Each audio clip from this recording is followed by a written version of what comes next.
Quase todos os dias, o noticiário mostra mulheres que morreram ou ficaram mutiladas por fazerem procedimentos estéticos invasivos, sem ser com um profissional especializado. Será que a busca pela beleza vale uma vida?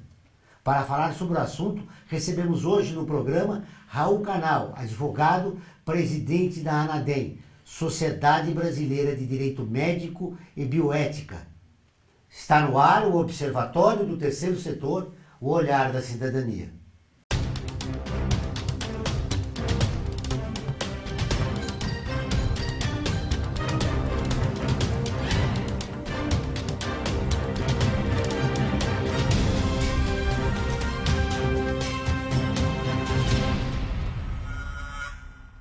O Observatório do Terceiro Setor mostra pessoas que trabalham para a melhoria da sociedade, além de divulgar e interagir de forma comprometida com as organizações de interesse social.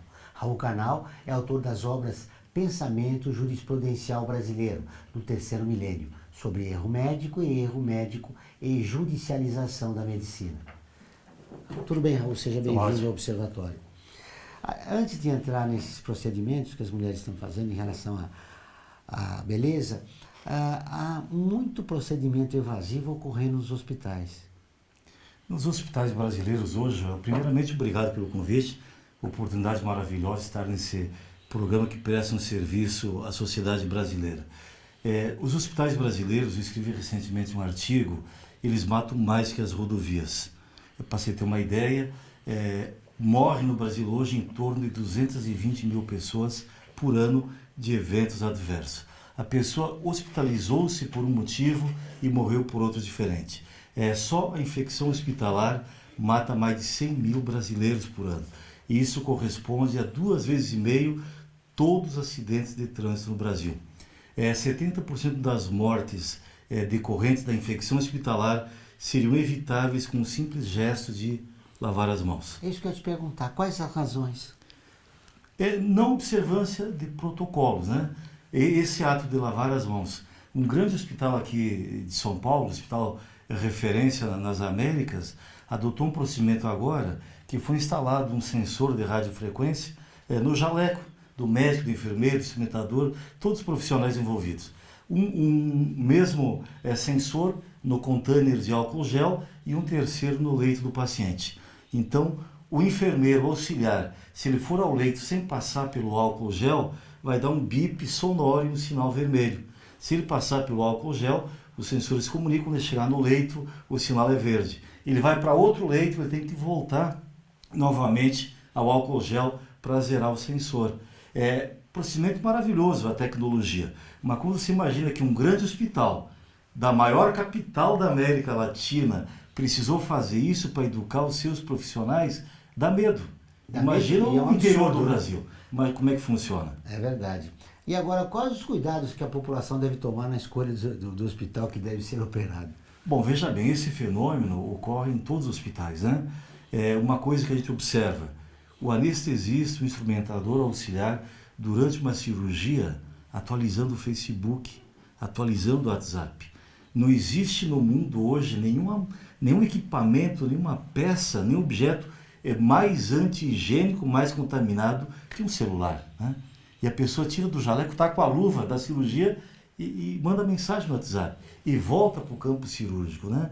Então, os protocolos não são obedecidos.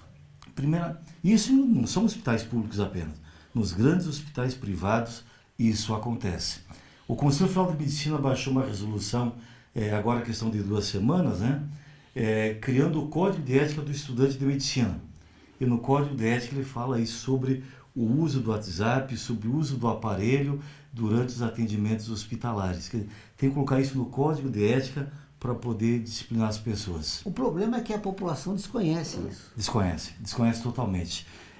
Qual é o grande problema dos hospitais? O hospital, na verdade, fazendo um trocadilho, eu digo que o hospital é o ambiente mais inóspito para se permanecer. Quando você chega ao hospital, você já está debilitado, a sua imunologia está baixa, você está estressado, você está aflito. Ninguém vai tranquilo para um hospital, sobretudo se for uma cirurgia.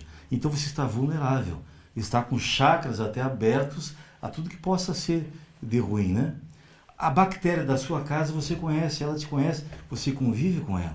A bactéria do hospital não, é uma bactéria diferente da tua flora que você carrega consigo e é uma bactéria hipertrofiada.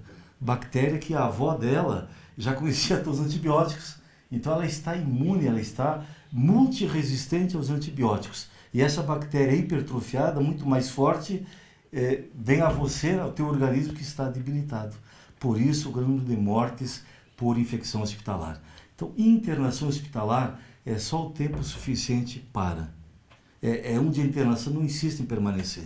Hoje está muito em moda, para quem tem poder aquisitivo, é lógico, o home care. Leva-se o hospital para a tua residência. Leva-se os profissionais e trata em casa. É a forma mais salutar, menos perigosa de se cuidar. De que maneira a gente sensibiliza a população desses cuidados e para que se evite ficar mais tempo nos hospitais? A pessoa tem que saber dos riscos que ela corre, mas mais do que isso, tem que orientar, tem que esclarecer, capacitar os profissionais de saúde. Nós temos um curso de pós-graduação, a ANADEM mantém um curso, vai para a 4ª turma agora, Belo Horizonte e Brasília, que é um curso de gerenciamento de riscos hospitalares, qualidade de saúde e segurança do paciente. Então, ensinando os protocolos, né? Por que a aviação é tão segura? O piloto pode ter 10 mil horas de voo, não interessa, ele não pousa nem decola sem fazer o checklist antes, sem observar o protocolo. Então, no hospital, em não se observando o protocolo, em não se fazendo o checklist, você opera o paciente errado, opera a perna ou o braço errado, opera o rim errado, troca o medicamento de um paciente para o outro, troca a dose de medicamento, troca a via de aplicação do medicamento, intramuscular e o auxiliar, o enfermeiro aplica endovenoso, e isso leva a uma sequela irreversível, ou às vezes ao óbito do paciente. Em que país o tratamento hospitalar é referência? Nos Estados Unidos, né? Estados Unidos da América, em tudo, mas lá também eles têm os seus problemas. O estudo recente, divulgado pelo The Washington Post e também pelo um jornal britânico de medicina, não recordo o nome agora, aponta o erro médico como a 3ª causa de morte nos Estados Unidos, perdendo apenas para o câncer e as doenças cardiorrelacionadas.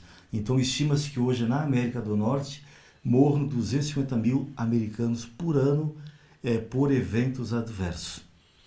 Voltando ao nosso país, Vamos. Como os hospitais brasileiros recebem um trabalho realizado pela ANADEM? Olha, às vezes nós somos criticados porque mostramos a verdade, né? Mas hoje o Instituto de Estudo em Saúde Suplementar tem divulgado isso também. A Universidade Federal de Minas Gerais está publicando um anuário, todo ano publicando essa questão dos eventos adversos, da segurança do paciente. Mas está havendo uma conscientização. A infecção hospitalar, obrigatoriamente todo hospital deveria ter uma comissão de controle da infecção hospitalar. Eu te diria que talvez 20% deles tem no papel. E de fato, na prática, talvez menos de 10%. Com a judicialização, os hospitais tendo que pagar indenizações milionárias, tendo que se valer de seguros milionários, eles começam a perceber que é mais barato investir na segurança do paciente. Capacitar os seus profissionais. A palavra de ordem é a prevenção, né? Prevenção. Todas as terças e quintas-feiras, ao vivo, às 14 horas, tem programa de rádio Observatório do Terceiro Setor, onde recebemos especialistas que, junto com os ouvintes, debatem os principais temas da atualidade e do terceiro setor. Você pode ouvir pela Rádio Trianon AM 740 ou em qualquer lugar do mundo, pela internet, do seu celular, computador ou tablet, pelo link que aparece na sua tela. Voltamos de instantes.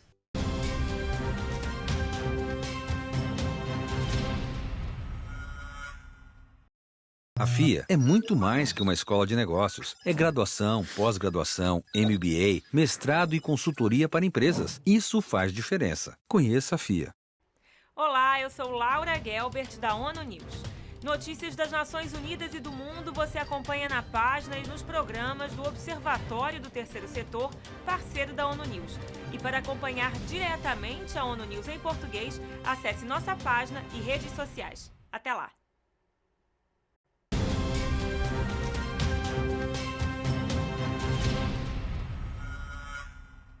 Voltamos com o Observatório do Terceiro Setor, o olhar da cidadania. E agora, vamos para o quadro Você Conhece? onde mostramos histórias de personagens que fizeram a diferença. O embaixador brasileiro que desafiou o governo de Getúlio Vargas para salvar a vida de vítimas perseguidas pelo nazismo. Souza Dantas. Você conhece?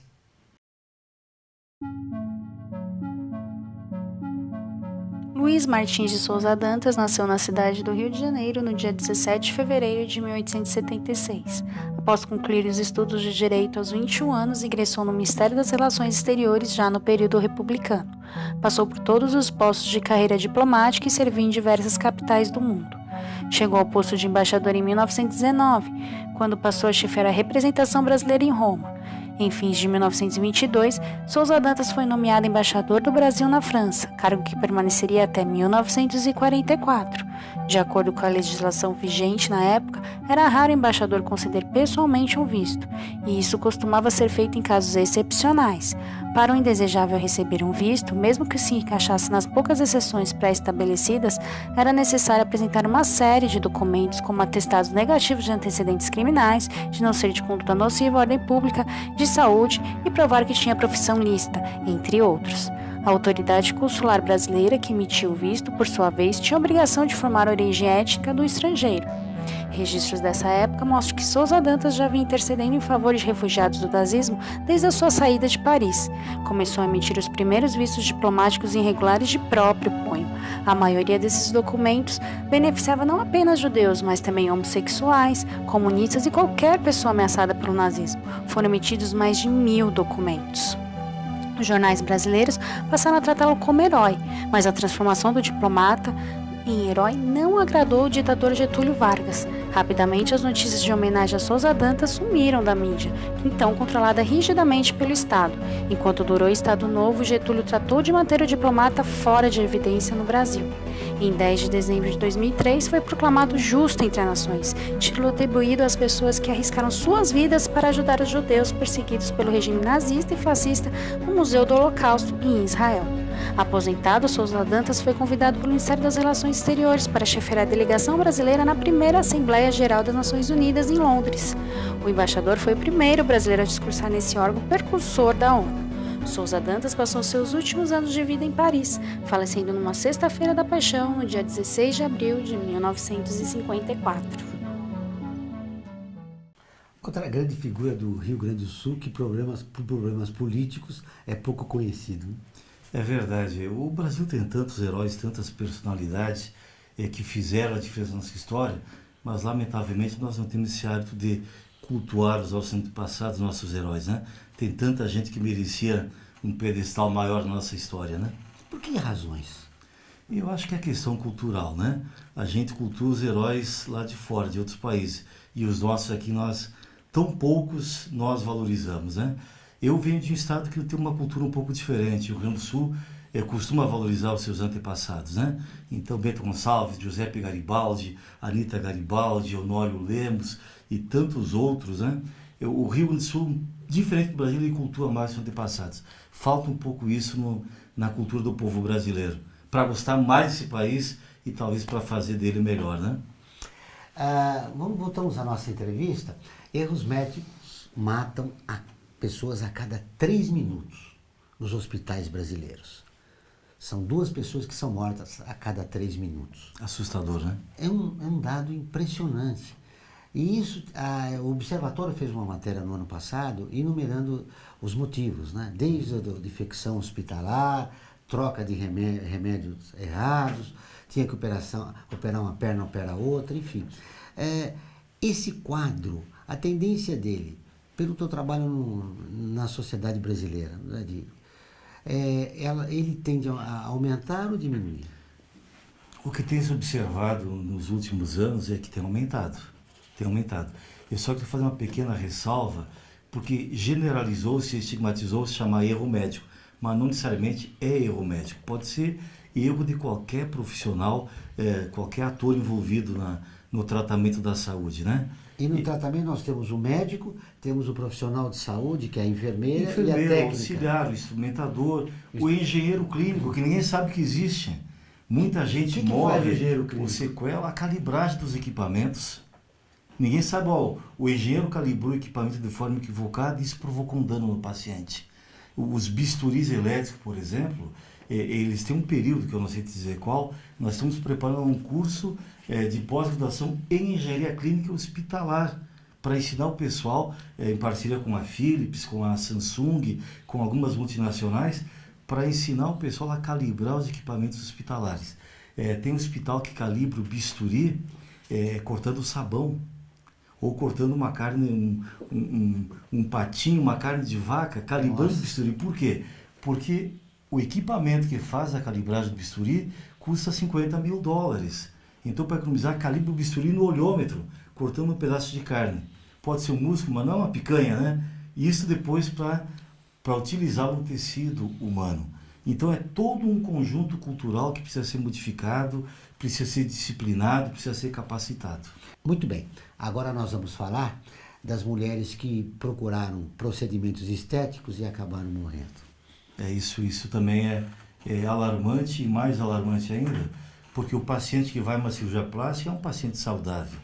Se você chegar no hospital politraumatizado, num acidente grave de trânsito, uma queda de motocicleta, com 3 tiros no corpo, uma facada, infartado com AVC, até entende que você possa não sobreviver àquilo.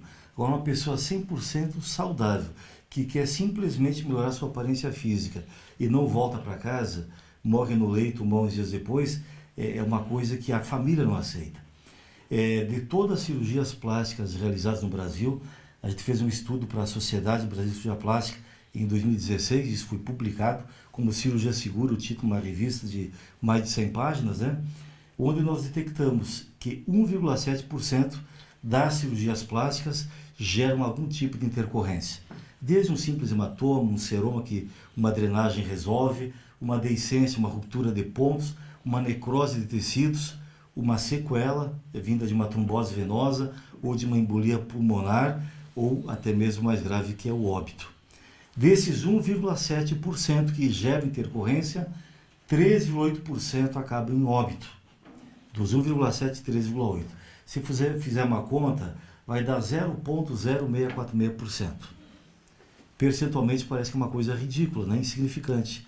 Mas se você aplicar esses 0,0646% em 1.200.000 cirurgias, nós teremos quase 800 mortes por ano no Brasil. Saiba como adquirir computadores, notebooks, servidores e CPUs para você, sua empresa ou ONG, por um preço justo, assistência técnica, garantia de 1 ano e ainda contribuir com o meio ambiente. Acesse observatório3setor.org.br e clique no banner Remaker. Vamos para um pequeno intervalo e voltamos dentro de instantes.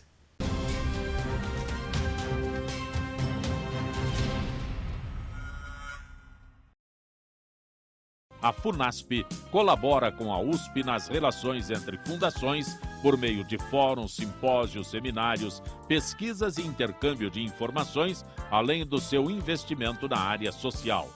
Para melhores informações, entre no nosso site www.funasp.org.br. FUNASP, um marco entre o universo acadêmico e a sociedade.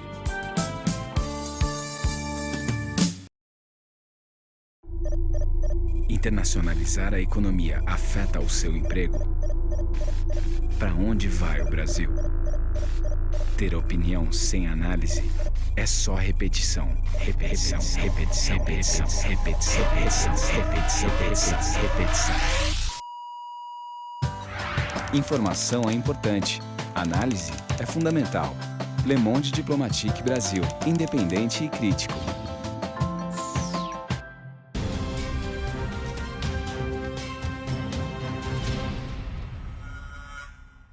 Estamos de volta com o programa do Observatório do Terceiro Setor, o Olhar da Cidadania. Não esqueça, todas as quartas-feiras, às 17 horas, tem o programa Olhar da Cidadania na Rádio USP, com temas da atualidade e dos direitos humanos. Anote, todas as quartas-feiras, às 17 horas, na Rádio USP em São Paulo, 93,7, em Ribeirão Preto, 107,9 FM.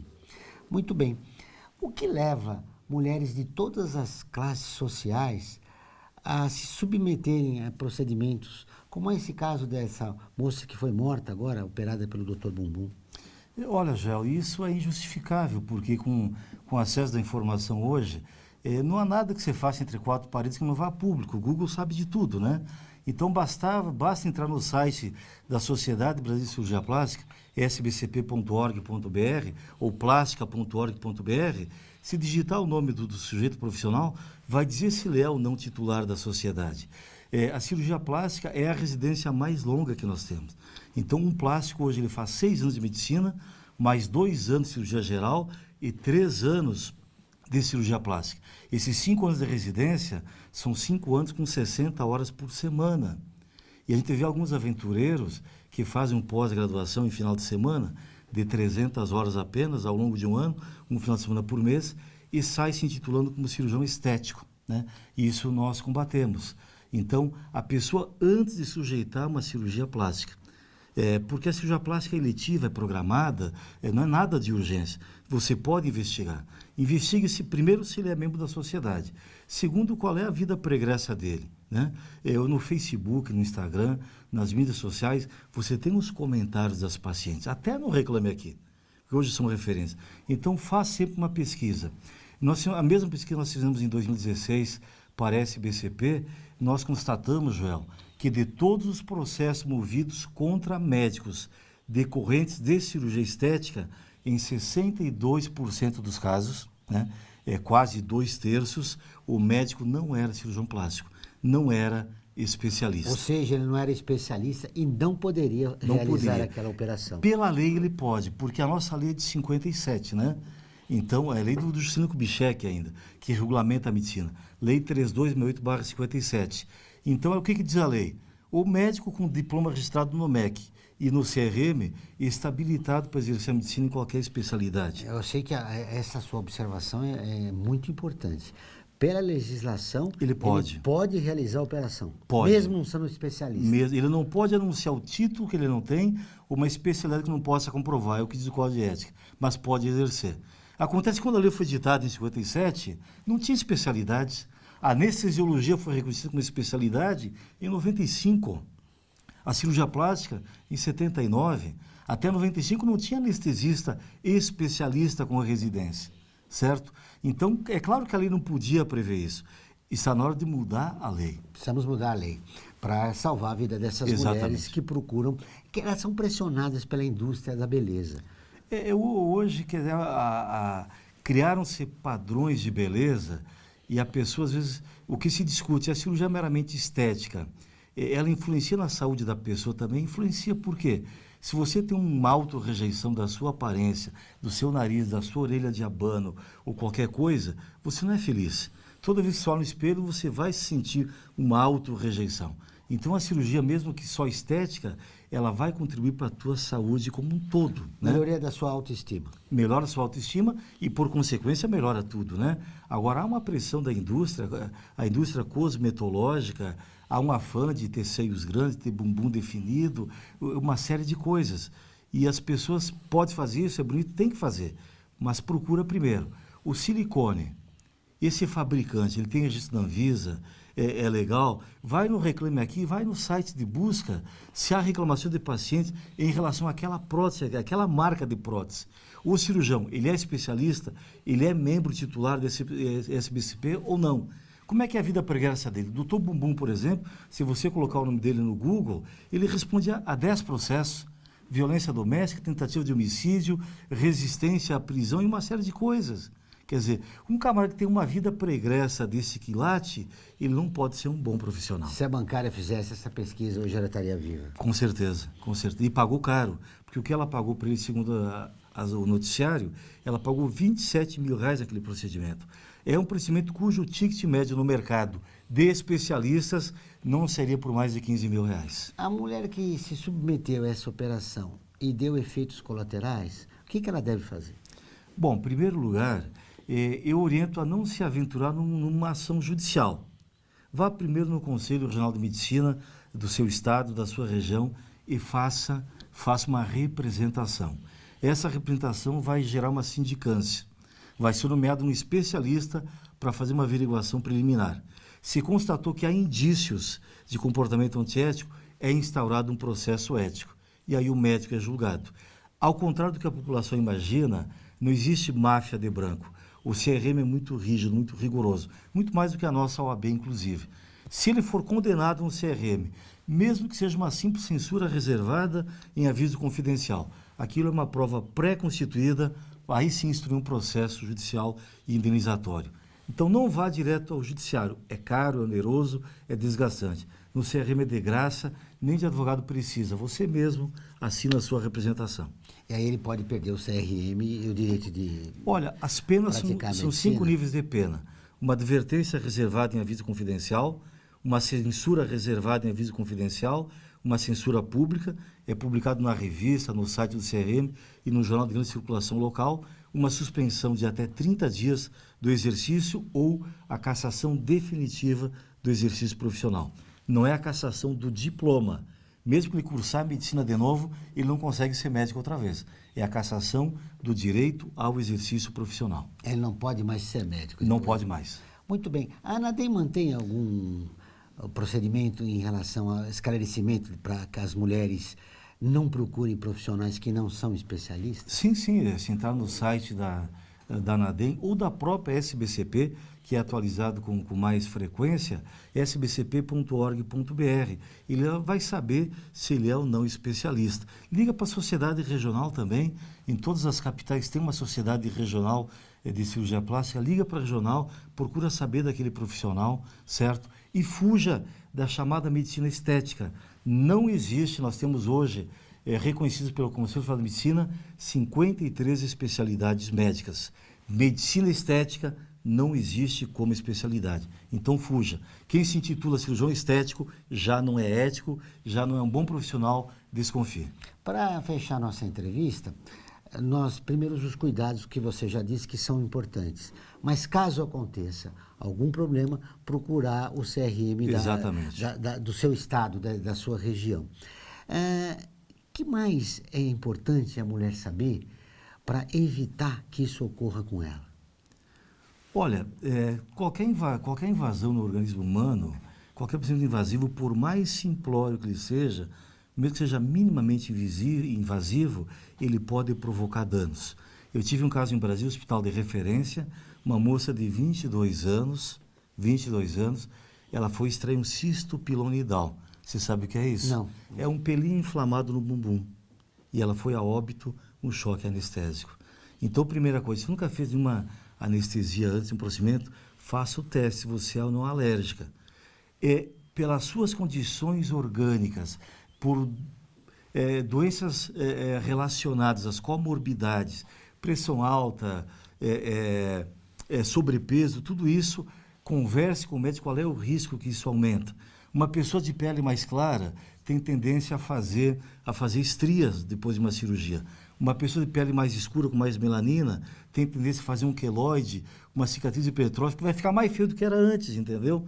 Então, pesquise isso, converse, leia, artigos científicos estão disponíveis, estude bastante, é o seu corpo, é a sua saúde, é a sua vida que está colocando em jogo. Então, estude antes, pesquise antes de se submeter a isso. Obrigado pela entrevista, foi um prazer conhecê-lo e parabéns pelo trabalho. Muito obrigado pela oportunidade. O programa do Observatório do Terceiro Setor dessa semana fica por aqui. Mas para continuar nos acompanhando, acesse o nosso portal observatório3setor.org.br. Lembrando que o Observatório é acessado em 173 países e atinge mais de 2,5 milhões de pessoas todos os meses. Voltaremos na próxima semana com o Observatório do Terceiro Setor, o olhar da cidadania. Até o próximo programa.